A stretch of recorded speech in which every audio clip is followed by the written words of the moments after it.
there can be no keener revelation of a society's soul than the way in which it treats its children. Good morning to everyone present here. I'm Sneha. Today, on the occasion of World Day Against Child Labor, I stand before you to speak about an issue that steals childhood, dreams and education from millions of children around the world. Child labor.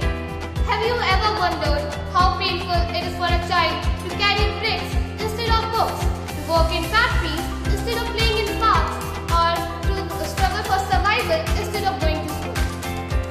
Childhood is meant to be a time full of learning, laughter and growth, not hard work and suffering. Child labor is not just a social problem, it is violation of human rights. Many children are forced to work because of poverty, lack of education and social inequality. They are deprived of proper food, healthcare, education and most importantly their dreams. Education is the strongest weapon against child labor.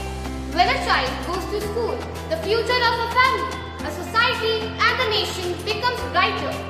Every child deserves a pen in their hand, not tools of labor, a classroom, not a workplace. We, as responsible citizens and students, must spread awareness and support the importance of education for every child.